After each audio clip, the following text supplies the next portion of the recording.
It is now. Okay. All right, so I'm going to start by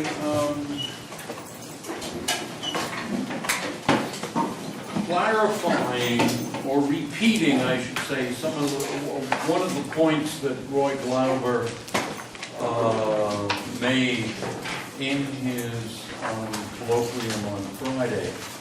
By the way, as students, you should always go to the physics colloquium.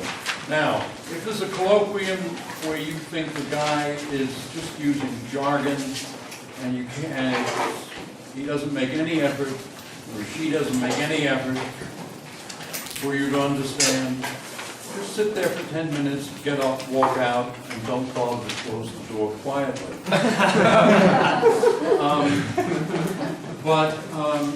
But you should go, and there are two reasons to go. One is to get a little exercise walking up the hill, but be careful crossing Walnut. All right, let me just mention let me just say something about what Roy Glauber was saying and what he emphasized. He said it maybe 3 or 4 times in different words, and what's what's very annoying is you don't see it in. I don't know of a single quantum mechanics book in which this is said, and it's the most important thing to understand about quantum mechanics. And Glauber mentioned it several times. So let's look at the double slit experiment, which illustrates things. And let's imagine that it's happening very slowly. So one photon comes out. What does it do? It goes through one of the slits and goes over here somewhere on the screen. And then another one comes out. Maybe this one goes through this slit, goes through somewhere on the screen. And then another one comes out and goes through the slit and winds up over here, say.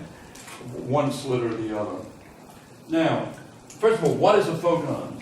Nobody knows. It's a very small particle, and we don't know what it is. Same thing with the electron. We don't know what the electron is. We know things about it. It has charge minus e, spin 1/2, mass of about 511 kilovolts, or half an MeV roughly, but we don't really know what it is. Same thing with the quarks. So we don't know what these things are. What does quantum mechanics tell us? It says that, well, if you send a gazillion of these photons through the 2 slits, eventually you'll get a double slit pattern. But we don't know what any one is going to do. And one photon, being a tiny, tiny particle, can't go through 2 slits, it goes through 1 slit. So that's so to speak, my very simple interpretation of what he said and what should be, I think, in all the quantum mechanics books, but I don't think it's in any of them. So the particles are tiny, and what they do is on a statistical basis, what they do is what's described by quantum mechanics. And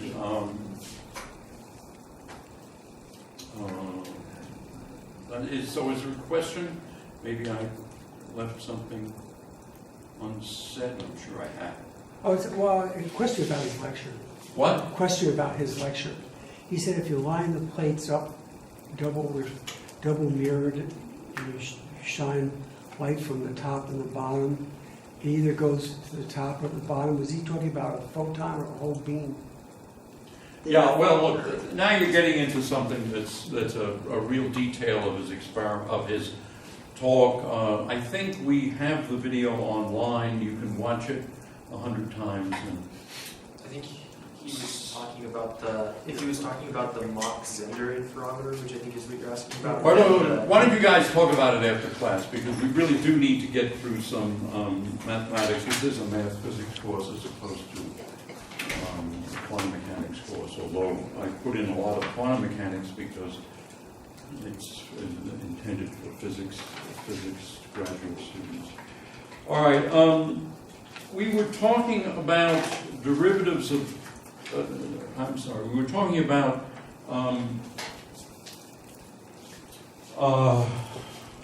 how to interpret integrals like this, delta of g of x,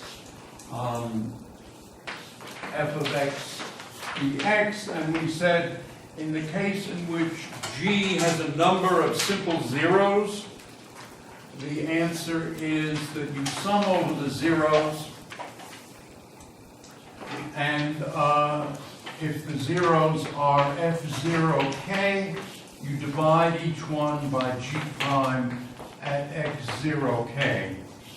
Okay. One student asked, in fact, that student asked, what if these derivatives are, in fact, themselves zero? That's a special case. I don't know what the answer is in general, but I think I understand what it is in at least some cases.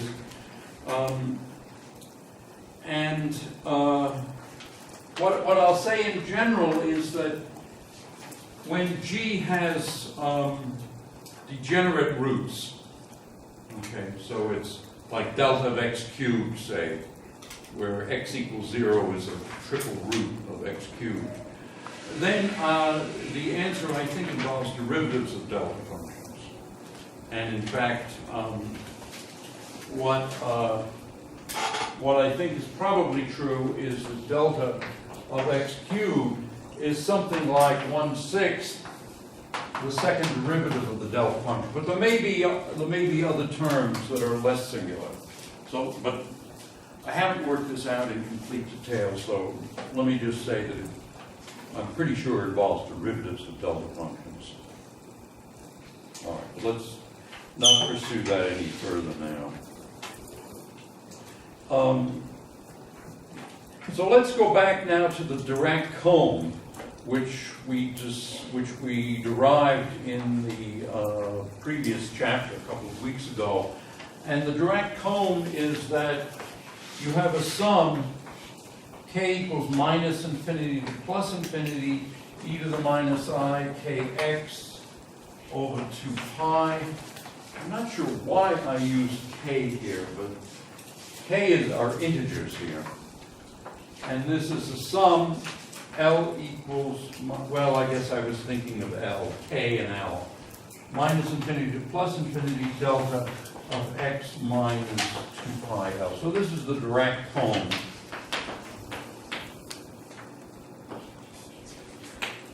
And now we're going to multiply both sides by f of x and integrate, and then what we get is sum k equals minus infinity to plus infinity, integral minus infinity to plus infinity dx e to the minus I kx over 2 pi f of x. Well, I've got 2 dx's there, so I don't think I need that. And that then is a sum L equals minus infinity plus infinity, integral minus infinity plus infinity, f of x delta x minus 2 pi L dx. Well, obviously, this is going to be a sum of f of x at 2 pi L. And the other thing is going to be a sum of the Fourier transform of f evaluated at certain integers. And so this is, and if you keep track of the 2 pi's, you get 1 over square root of 2 pi, sum on k equals minus infinity plus infinity f tilde of k. And I really should have used, I think, an integer. So I'm going to switch this to m, just to make this clearer. M just, tastes like an integer.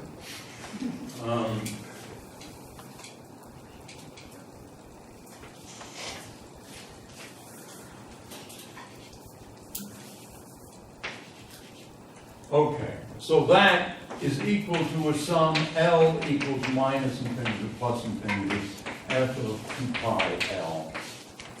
This is called Poisson's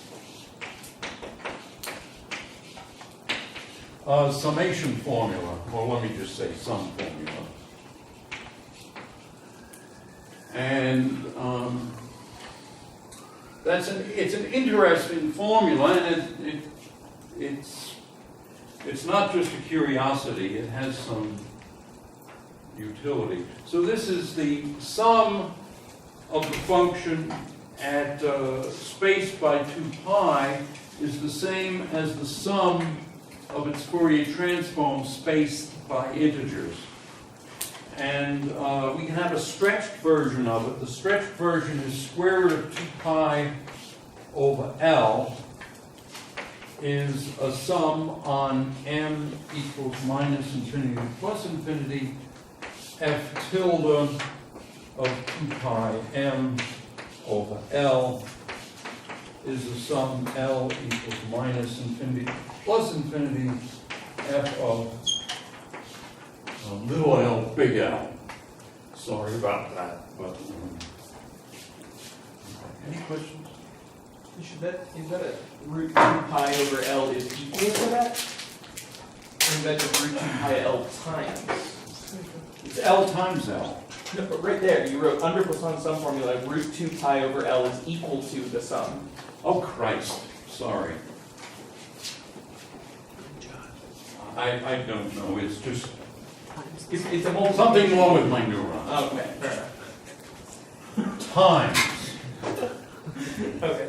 Then my real question that I was about to ask before I saw that is this assuming that F is suitably well behaved, like any Well, of those yeah, other? I mean, always in physics departments, initially we assume everything is suitably well behaved. However, you should always check and think. I mean, you need to always worry whether things make sense. And so in particular when, when you're dividing by A, and you have to keep in mind that, well, maybe A is 0, and that's why Dirac included in this formula the delta function on the right-hand side with the equation A f of x equals 0. All right. Now, there's something. Let's think about an application of this. Suppose we consider the exponential, namely the Gaussian. Well, we know that the Fourier transform of a Gaussian is a Gaussian, and the difference is that the one Gaussian converges really, if the one Gaussian is peaked like this, the other one is like that, and vice versa. And if we actually put in the formulas, what we get is 1 over 2 square root of pi. Oh, God, I have another m.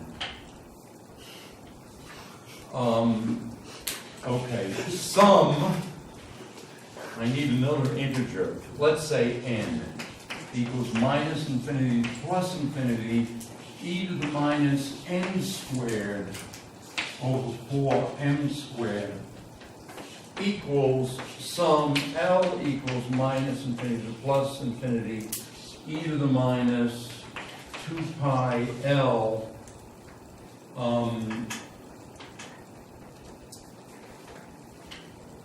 I guess it is m squared. All right. Now, what we've got here is a sum on n on the left and a sum on L on the right. And how these converge depends on what the value of m is. And we can think of m as a mass if we want. Or think of it as you like. Anyway, if m is big, then this sum on the right converges really fast. You can get away with 2 terms. But the sum on the left, oh, it's miserable. You might need 100 terms. On the other hand, if m is small, the sum on the left converges almost immediately. You need 2 terms. And sum on the right, you're going to need 100 terms. And this is actually a technique that's used in material science, and it's the first person to make use of it was Ewald, or Ewald, I guess it is Ewald, the Ewald summation. And what Ewald was using it for was for electrostatics.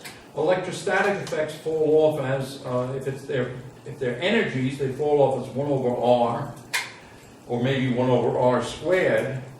But if you take the Fourier transform, you get something that falls off faster. And so Ewald summation is a way of using, is a way of computing electrostatic effects in Fourier transform space in order to get better convergence. And it's therefore basically an application of the Dirac combs. You might say Dirac comb, God, who would ever need that? And in fact, you apply it in this way, and all of a sudden you see that it has real use. It's used in molecular physics. It's used in studies of macromolecules and so forth. Okay, yes. Is that what they I'm going to use throw with in, my left hand so that I have is that what they use in autofocusing algorithms in any camera or cell phone? That you could maximize? I don't know. the- I've never made a cell phone. But, I mean, I'm not the right person to ask such a question. But thanks anyway, and I hope you enjoy the candy. So are you following with Okay, Fourier derivatives and integrals. Suppose f of x is this Fourier transform, dx root 2 pi f tilde of k ui kx. And what's its derivative? Well, f prime of x is dx dk. What am I saying here? dk square root of 2 pi, and differentiating once we get ik f tilde of k e to the I kx. And so differentiation f double prime of x, of course, then is dk root 2 pi ik squared f tilde of k e to the I kx. So differentiation is very easy in a Fourier transform. Now the question is, do these derivatives converge or not? Well, it depends on whether f tilde, how f tilde behaves at infinity. If f tilde goes to 0 rapidly at infinity, then all these derivatives are fine. On the other hand, in fact, it's also true is if f tilde behaves very well at infinity, but maybe at the origin is a little too big. Then by multiplying by ik and ik squared, you make the thing less singular at the origin. The integral is less singular over k. Anyway, so the question of whether all these are well defined depends on the behavior of f tilde at large k. You can consider an indefinite integral, and I just put the prime on the other side to make an indefinite integral. I don't know if, I don't think this is a widely used notation. Anyway, integral dx1, say, f of x1, this would then be an integral minus infinity plus infinity dk over square root of 2 pi f tilde of k, and what we would have would be just ik e to the I kx. So in other words, I'm just doing the indefinite integral, not worrying about any surface terms. And if we integrate n times, then we would have an integral up to x dx1 dot dot dot up to x n minus 1 dxn fxn, so we're integrating n times, and over here we would have dk root 2 pi f tilde of k e to the I kx over ik to the n. Now, what is the issue? These integrals are all fine as long as fk is suitably small at the origin, because clearly f tilde of k over k to the n dk, we're going to be integrating over k equals 0. This f tilde had better be very small at the origin. Okay. All right, the next topic is an example of the application of Fourier transforms to quantum mechanics. This is something that, on the one hand, we could skip.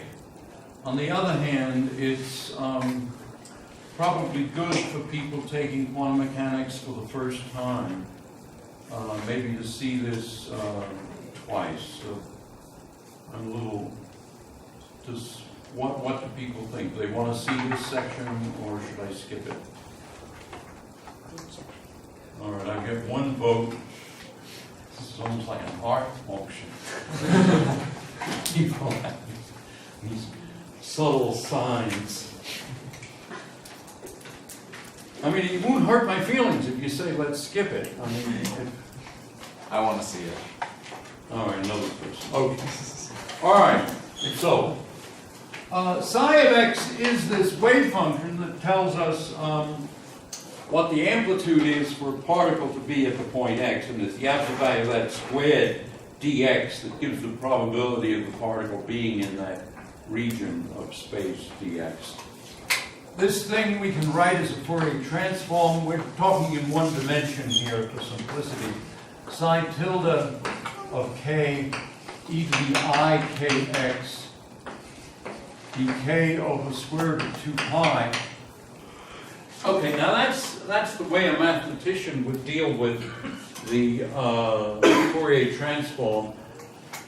In physics departments, we make things, especially in the elementary courses, we make things much more complicated. We say, well, this k we're going to write as p over h bar. And so this makes everything, makes all the formulas more complicated. Now, Feynman's attitude was, well, let's just use natural units and set h bar equal to 1, and in that case, this complication goes away. So 2 pi h bar square root of h bar. So what I've done is just write k as p over h bar. We then have dp over h bar, and I've split the h bar into two places and substitute. So this is just change of variables. The normalized wave function is 1 integral psi of x absolute value squared dx, because the particle has to be somewhere, and that gives us that psi tilde of k squared dk. This is one of the results that we learned learned last week. So the 2 pi's are gone. And now what we have is an integral minus infinity to plus infinity, psi tilde of p over h bar, absolute, divided by square root of h bar squared dp. So psi tilde of, so the dk is just dp over h bar, and so that's square root of h bar.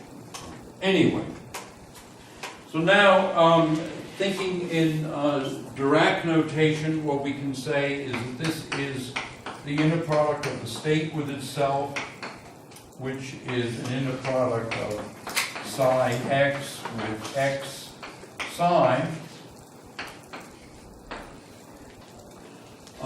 dx, or equivalently the inner product of psi of x star psi of x dx,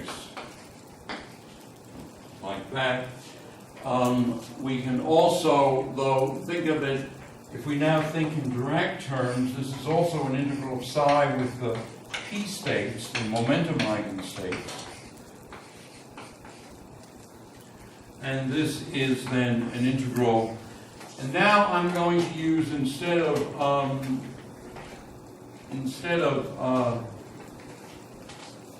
psi tilde, I'm going to define phi of p. This actually is a Greek psi, but it's a different way of writing psi. There are two ways of writing psi, this way and that way. And I'm going to define that as p psi, and this is psi tilde of p over h bar divided by square root of h bar. So it's this thing here. And so what we've seen is that that integral is 1. And so this is the integral of psi of p squared dp. That's a funny dp, but anyway. Okay, everybody clear on this? So the inner product of two states then is an integral psi star of x phi of x dx. All the integrals are minus infinity plus infinity, so I'm going to skip that. Integral psi x phi dx. Also, we can write it in p space as psi of p star phi of p dp, meaning integral psi p phi dp. Anyway, it's the importance of Fourier transforms in quantum mechanics that led me to put, by the way, these chapters on Fourier series early in the book, along with the linear algebra, rather than late in the book, which is what most people do. So if we look at this, what we see here happening is that the integral dp of pp, the dyadic, that must be the identity, and the same thing with x. And so what we have is a formulas for the identity operator, integral x dx, also integral p dp. And we can also rewrite the Fourier transform relations as e to the I px over h bar psi of p like that, and then we have dp over square root of h bar, well, 2 pi h bar actually. By the way, 2 pi h bar, of course, is Planck's constant h. And psi of p is e to the minus I px over h bar psi of x dx over square root of 2 pi h bar.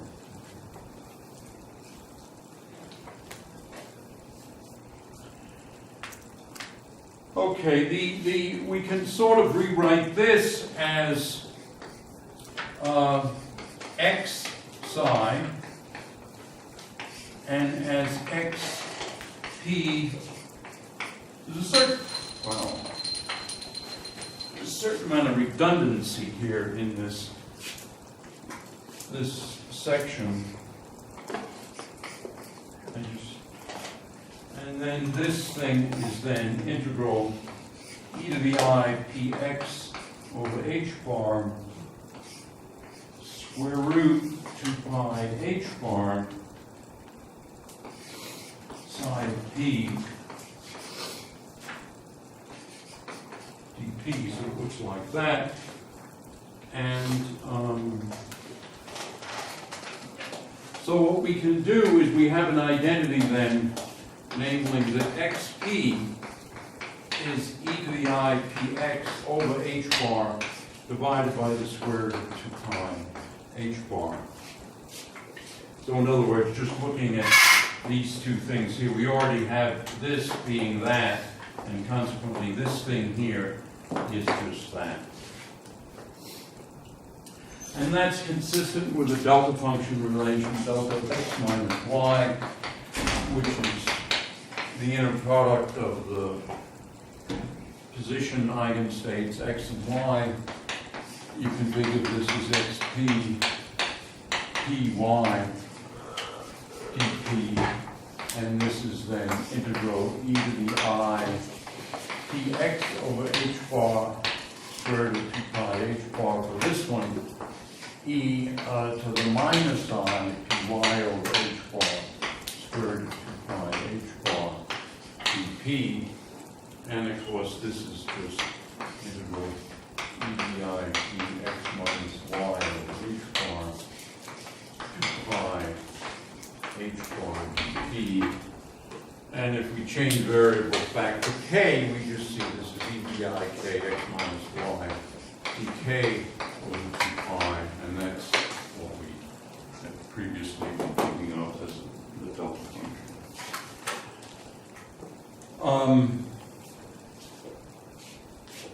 We also have, we can consider h bar over I d by dx on psi of x. And if we have psi of x written this way or that way, what we get differentiating is we just get p, psi of p, e to the I px over h bar dp over square root of 2 pi h bar. And another way of thinking of it is this is the same thing as x p psi, which would be integral xp, and then we can put an eigenstate of p like that. This is p operator, this is an eigenstate of p operator, psi dp prime, and p on p prime, of course, is p prime, so this is integral p prime psi of p prime e to the I p prime x over h bar dp prime over square root of 2 pi h bar. Okay, so that's an illustration of Dirac notation of the Fourier transforms. Yes? Can you explain that's the last step? Going from this From one here to there? here? Yeah. I don't Well, see. p on p prime is p prime is p prime p prime.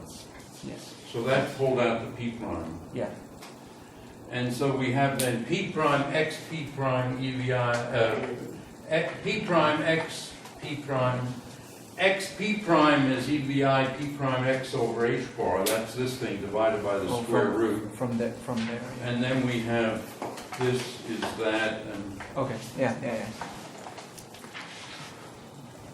let me get you a candy though.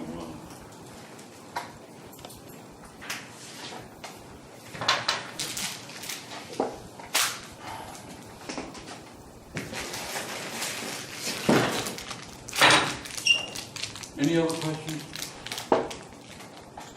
All right, now,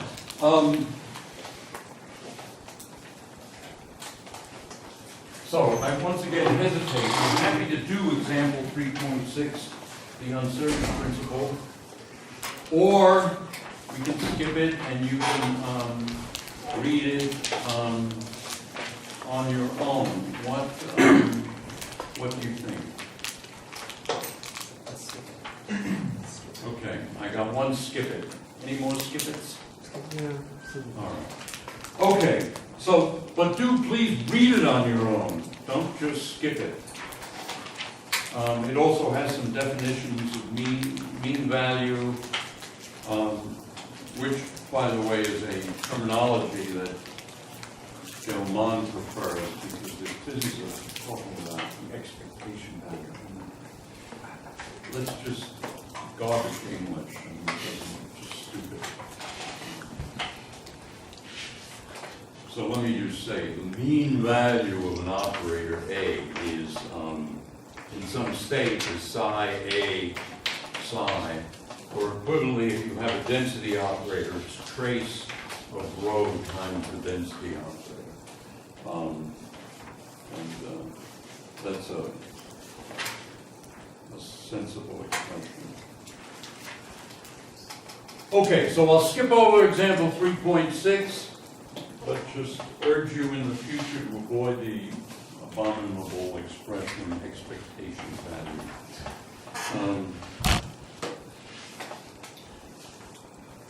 I'll write down Heisenberg and uncertainty principle. It's hard to avoid. By the way, the coherent states are such that in a coherent state you have equality here. So in most states it's greater than, in coherent states it's equal. Was Lauber the one who showed that, or did he? I know his Nobel Well, that Prize was known before. I mean, I think Glauber was probably a graduate student when that was known. Okay. But, I mean, it could be that he invented it. I don't.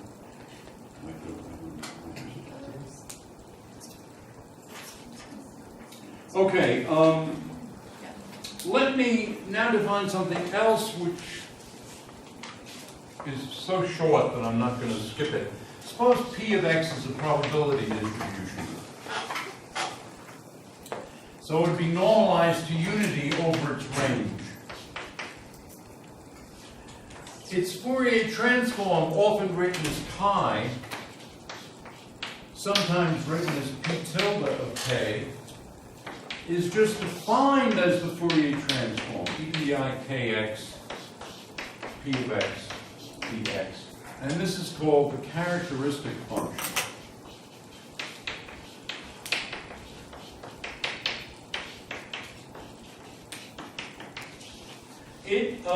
It's quite useful in probability theory, and in particular, the proof of the central limit theorem, which is very important in probability and statistics,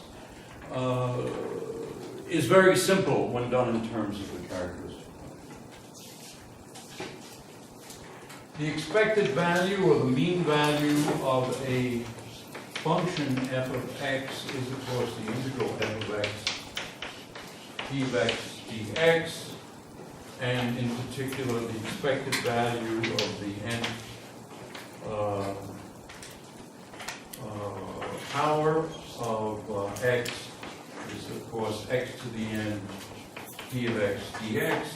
But this, by virtue of the Fourier transform, is minus I to the n dn phi of k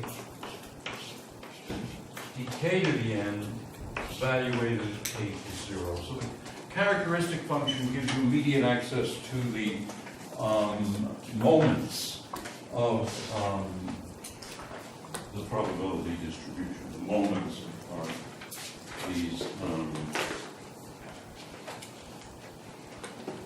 these things here. And in fact, these moments are also written very often as mu sub n, the nth moment. Okay, in several dimensions, what are Fourier transforms like? Well, f tilde of k1 and k2, it's of course exactly what you already know. It's an integral dx1 root 2 pi integral dx2 root 2 pi e to the minus I k1 x1 minus I k2 x2 and then f of x1 x2. So that's the Fourier transform in 2 dimensions. In n dimensions, you just repeat this n times. To get the inverse Fourier transform, all integrals are from minus infinity to plus infinity, so I'm not going to write that explicitly. It's just takes too much effort. So the inverse is this way. The 2 root 2 pi's become 2 pi. We have then e to the I k1 x1 plus k2 x2, and then f tilde of k1 k2, and so then this is an integral dk1 dk2 over 2 pi. The reason, by the way, why you don't see the square root of 2 pi is that there are 2 of them, and so it's square root squared. This is then dx1 prime, dx2 prime, 2 pi, e to the I k1 x1 minus x1 prime plus I k2 x2 minus x2 prime. And of course, f of x1 prime. Now, if we just do the k integrations, we see we get 2 delta functions, and we're left with dx1 prime, dx2 prime, delta x1 prime minus x1, delta x2 prime minus x2, f of x1 prime, x2 prime, and then that just gives us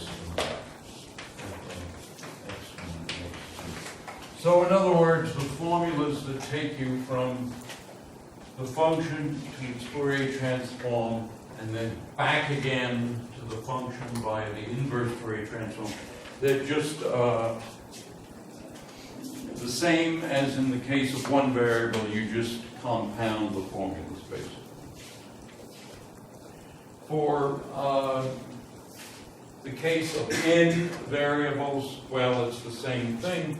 It's f tilde k1 dot dot dot kn is integral dot dot dot integral dx1 dot dot dot dxn, and then 2 pi n over 2 e to the minus I, and then just k1 x1 plus kn xn f of x1 dot dot dot xn. So that's the Fourier transform formula. The inverse Fourier transform is exactly what you expect, namely f of x1 dot dot dot xn is integral dk1 kn, again 2 pi dn over 2 e to the I k1 x1 plus dot dot dot kn xn f tilde k1 kn. Okay, so it's exactly what you think. And let me get another piece of chalk.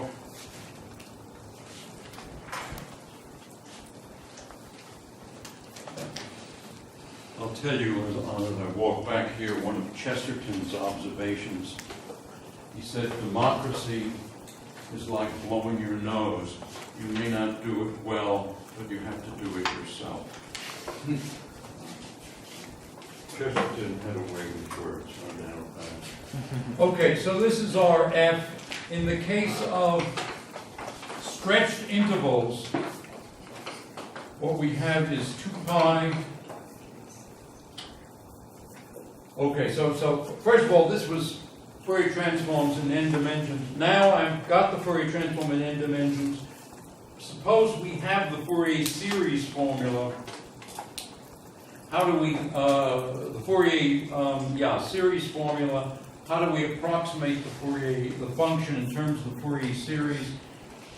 Given that we have the Fourier transform formula, I mean, on a stretched interval, 2 pi over L, sum J1 equals minus infinity to plus infinity, dot, dot, dot, Jn equals minus infinity to plus infinity, e to the I kj1 x1 plus dot, dot, dot, plus kjn xn f tilde of kj1 kjn, and it's over 2 pi to the n over 2. And here kjl is 2 pi j sub l over l. All right. So in other words, you can form a Fourier series if you know the Fourier transform by writing it this way, in which you evaluate the Fourier transform at specific values of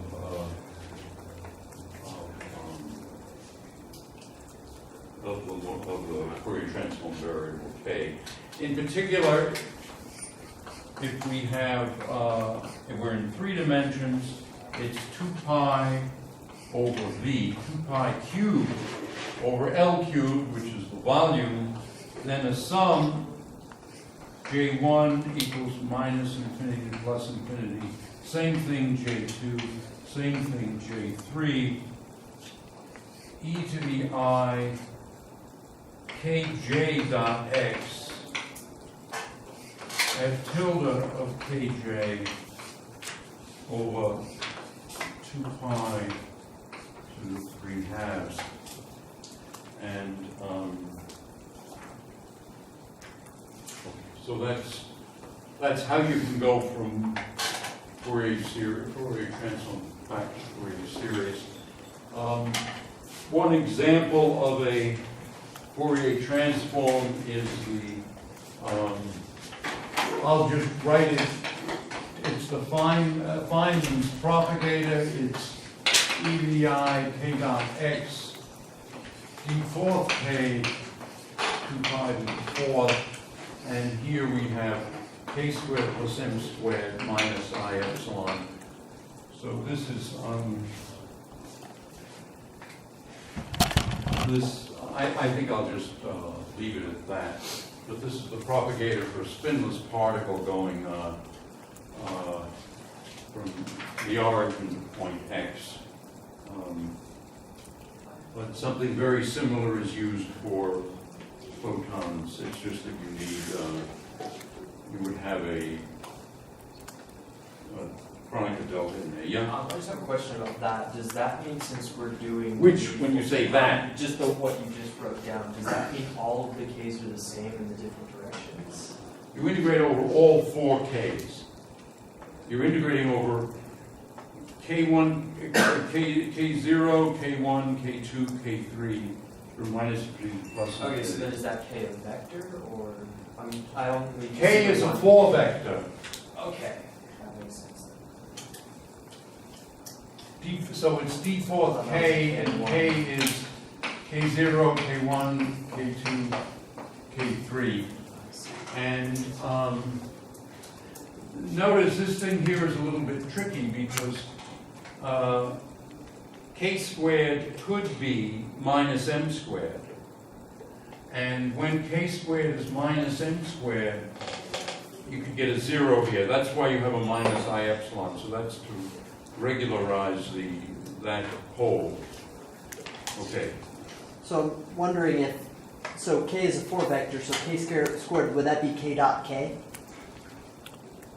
So that's a number on the bottom? This thing Yeah. here is k0, x0.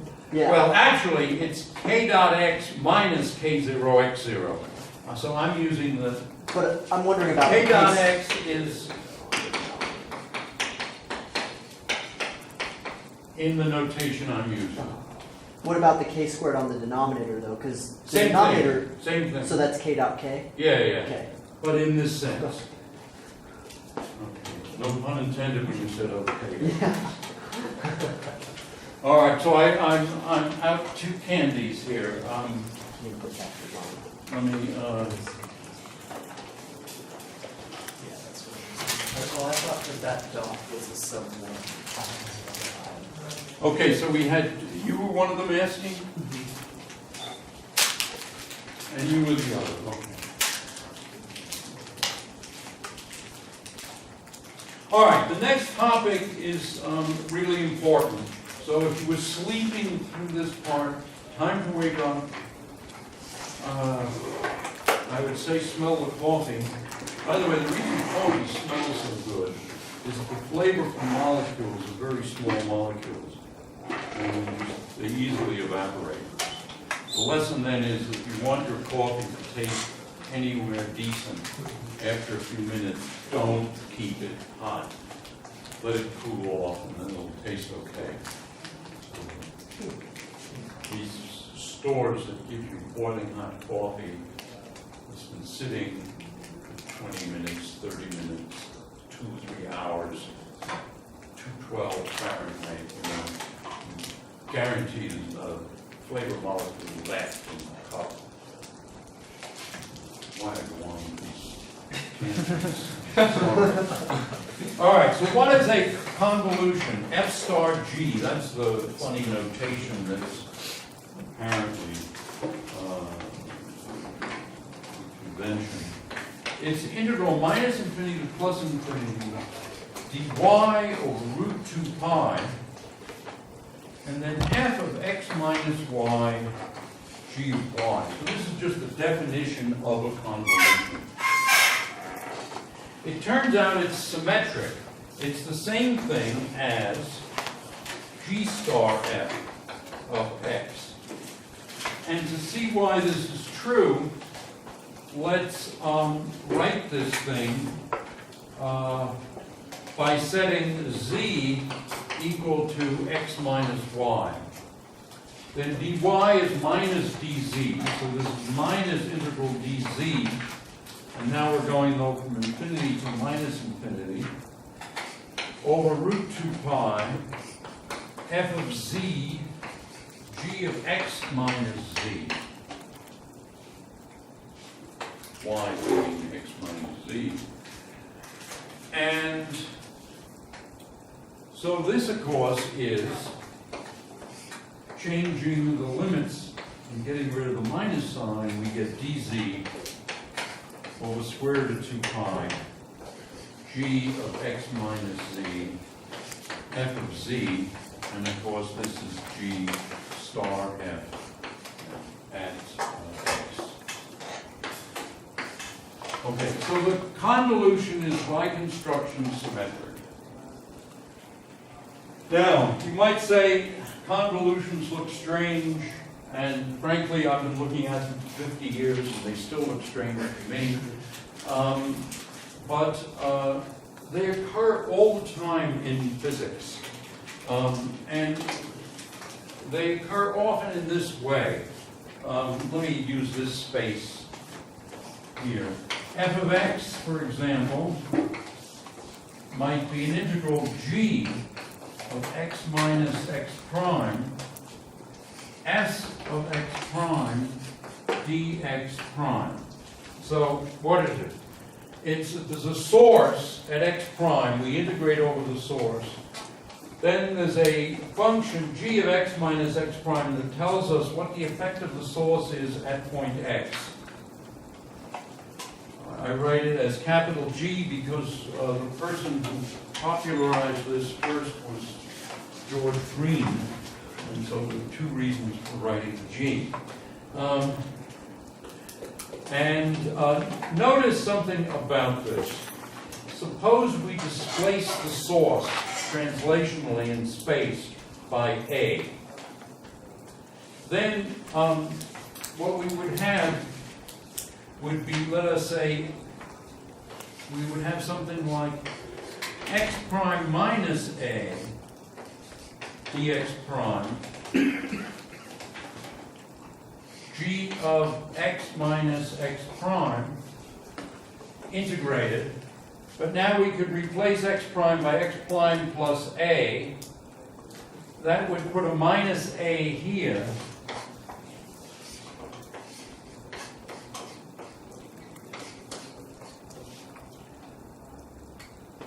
So I'm letting x prime be x prime plus a, and so that I'm back to x prime here, dx prime. And now we see this is f of x minus a. So in other words, if we displace the source by minus a, we displace the effect by minus a. That's an intrinsic property of convolutions. That's one of the reasons why convolutions occur often in physics. The other reason will become apparent in a moment when we think about how to solve some of the common differential equations of physics. And in particular, one of the really important equations of physics is called Gauss's law. And Gauss's law in general is, for media, is divergence of D is equal to rho. If we're in microscopic physics where we are just looking simply at elementary particles, its divergence of E is rho over epsilon 0. This thing is called the electric constant. It's roughly 9, 10 to the minus 12 in MKS units.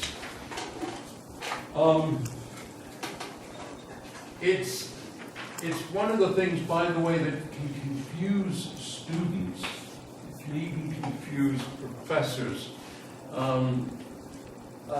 Because if you just look at this, suppose, well, actually, it's not confusing in this form. In this form, it looks perfectly sensible. In a moment, I'll produce it in a form that's confusing. Let's suppose that we have static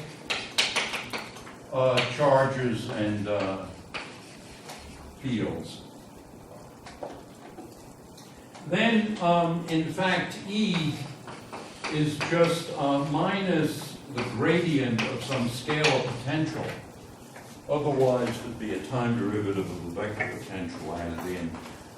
So if we're in this static case, what we have is minus grad squared phi is equal to rho over epsilon 0. And this is called Poisson's equation, of course, as you know. That's an N. And so now what we can do is we can rewrite this in Fourier transform space. So what we'll do is we'll say minus grad squared of the potential is equal to minus grad squared, and we'll write the potential as Fourier transform, e to the I k dot x by tilde of k d cubed k, and I've chosen the one convention for the 2 pi's. And when the grad squared comes in, it just brings down k squared, it brings down k, then it brings down k dot k, and 2 i's, and they cancel the minus sign, and so what we have here is integral k vector squared e to the I k dot x by tilde of k d cubed k, and this is supposed to be rho of epsilon 0, but we can write rho as its Fourier transform, and that's e to the I k dot x equals a tilde of k epsilon 0 d cubed k. So evidently the solution to all this is to say that phi tilde of k should be rho tilde of k over the electric constant. And bingo, then we have solved our thing. So in other words, in order to solve Poisson's equation, one, for the case of or where it applies, which is static fields, is we find the Fourier transform of the charge distribution. Hold it, we have to divide by k². I hope that's in the, yes. It's again, when my left arm is down, you have to watch what I'm saying. So the point is k² phi tilde has to equal rho tilde over epsilon 0. And so so we find the Fourier transform of the charge distribution, divide by k² and epsilon 0. That gives us phi tilde k. And then we can just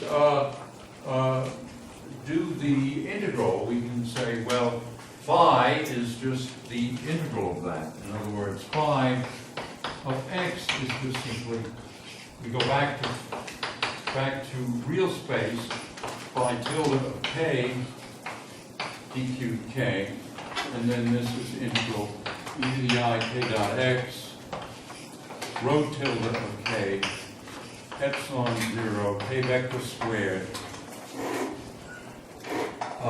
d cubed k.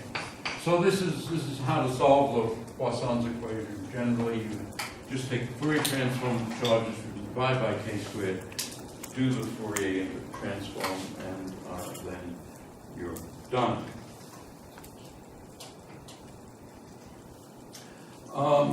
Another way of thinking about this is to write this explicitly, and then what we have is integral e to the I k dot x 1 over k², and I might as well have the epsilon 0 there, integral e to the minus I k dot x rho of x prime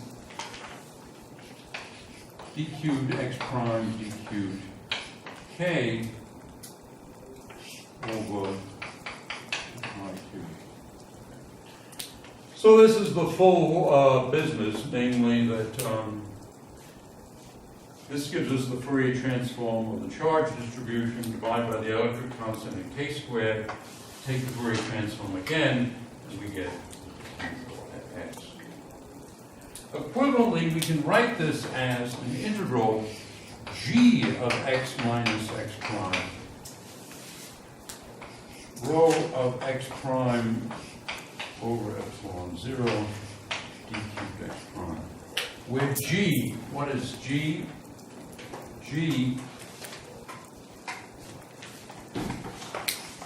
of x minus x prime is integral d cubed k over 2 pi cubed e to the I k x minus x prime over k vector squared. Notice this is a convolution.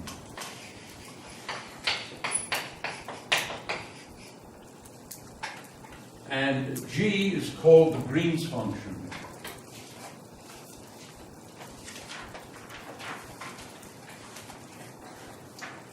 And what the signature of a Green's function is the following. First of all, it's a Green's function for a certain differential operator. The differential operator is minus rad squared. And what this Green's function does is, if you write, to apply the differential operator to this, and this is rad squared with respect to x, what you get is integral d cubed k over 2 pi cubed. You get minus k² on the right-hand side. The minus sign cancels, the k² cancels. We have e to the I k dot x minus x prime, and that's just delta cube of x minus x prime.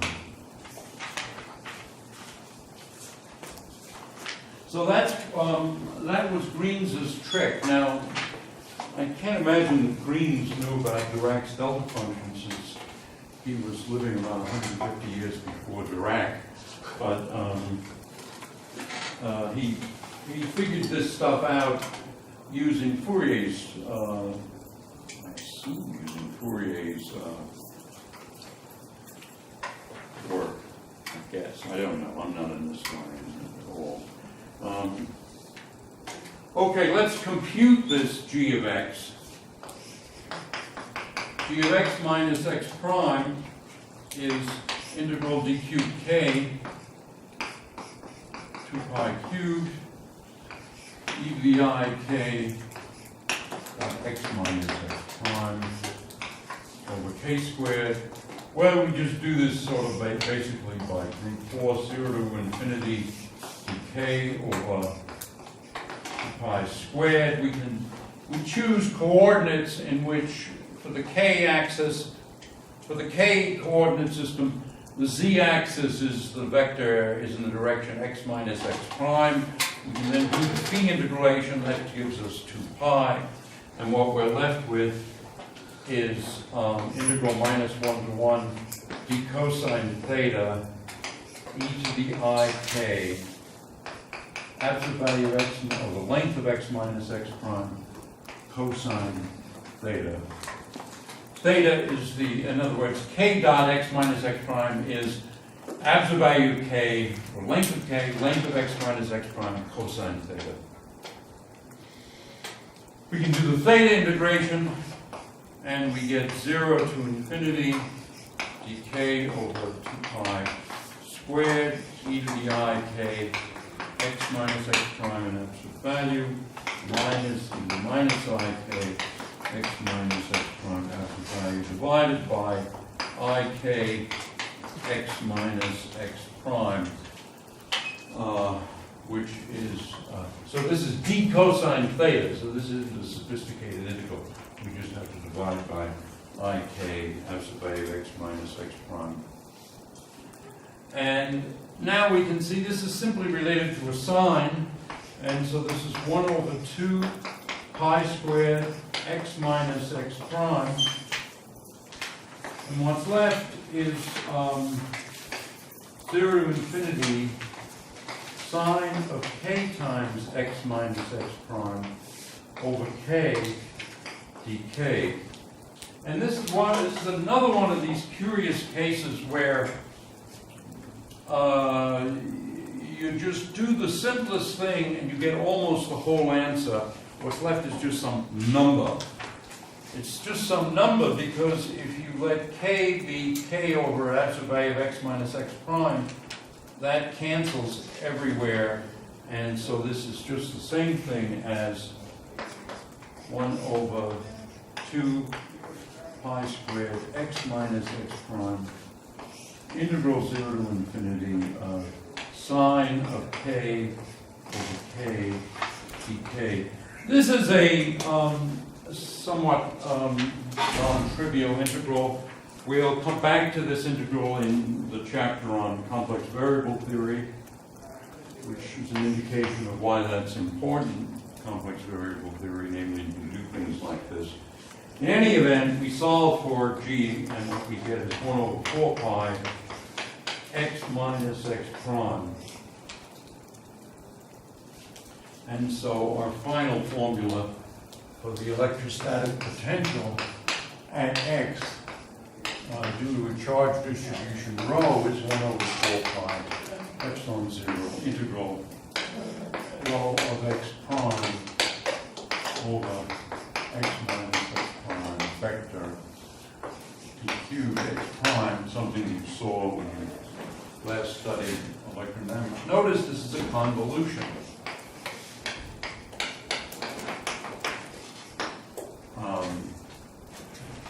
So these convolutions occur all over physics.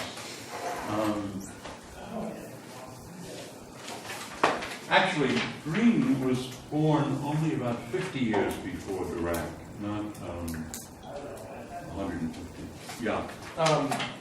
Two things. One, first, kind of a comment. You already did the integral sine k over k in a previous lecture, because it's example 3.2 in chapter 3. I did it or I quoted it? Oh, you did it. You showed that it has to be pi over 2. In example 3.2 with a square wave, what you call Dirichlet's discontinuous vector. If you set x equal to 0, you get that out exactly. 3.2? Example 3.2. If you just let x equal 0, you get that equation out exactly, and it has to equal 1. It's on page 1. With a pi over, with a 2 over pi. It's in chapter 3. It's a, Yeah, I see. Yeah. I just as a comment there. But then the question that I had is, Oh, so you let x equal 0. yeah, and then because Oh, yeah, that comes out but from square that's... wave. Yeah, all right, but yeah, all right, so it's, you're right, yeah. But the question that I had is, and I think that I've seen this happen repeatedly and I'm not understanding it, is over there where you wrote down phi of x and you have it as a Fourier transform of phi tilde of k over d cubed k, and then you equate that to the rho tilde integral that's immediately to the right. And then from those two integrals, you come up with the relationship that you just pointed at, that phi tilde of k has to equal to rho tilde of k over epsilon naught k squared. But I was under the impression Right, well, that... that's comparing these two. Okay. We want these two to be equal. Yeah, but I was under the impression that simply because two integrals are equal does not imply that the integrands are equal. Well, this is the physics department. Also, look. I didn't say that if this integral, the point is it's more than, you see, this integral is also a function of x. So for this integral as a function of x to equal this integral as a function of x, you need this. Okay. Or equivalently, if you set phi tilde equal to that, stick it in here, you get a solution. That's what I actually meant. Okay. Okay.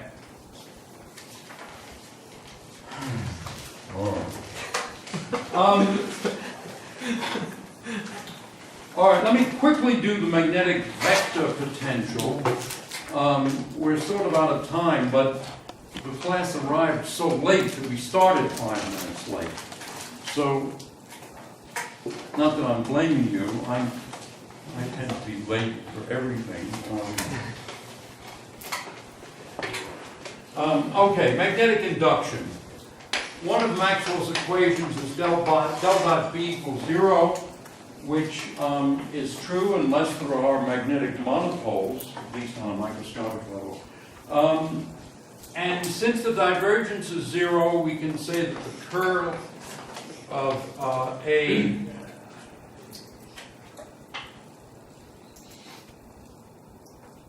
what am I saying here? Ah, yes, because it's the way I wrote the English there is a little bit confusing. Because the divergence of B is 0, we can write B as a curl. And for time-independent currents, so now we have static currents.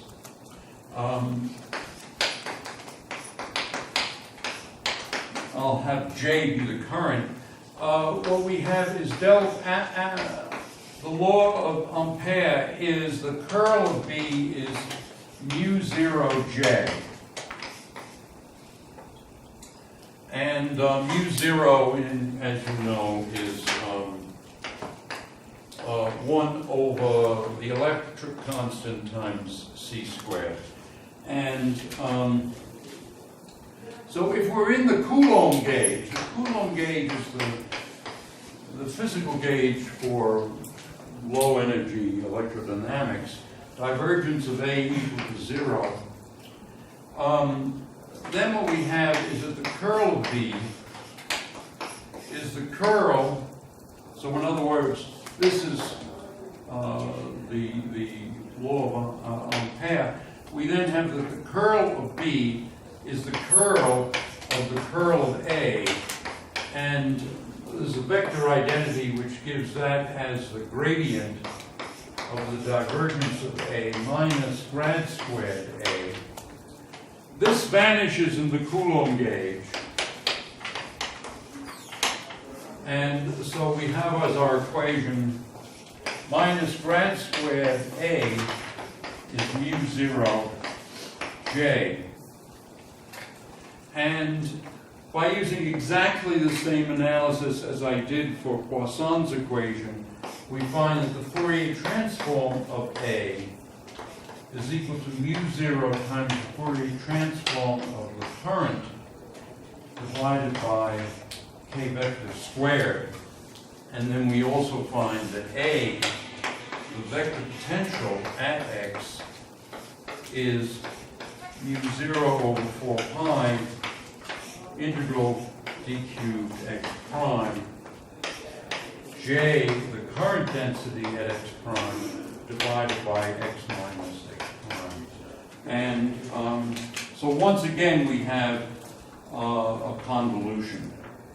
And so these convolutions look weird when you define them in terms of f and g, and especially when you write it as f star g at x. But these are things that you've been seeing in electrodynamics probably since you were freshman in college or sophomores at least. And as I said, the thing that, one of the reasons why they occur is that they respect translation invariance, which is one of the symmetries.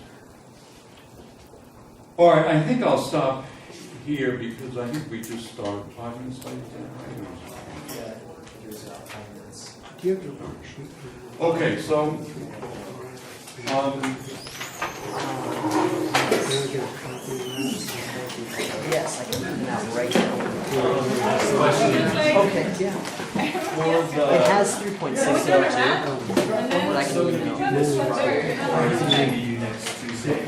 let's save the homework due next Tuesday. You were guided by what? Guided by some of the.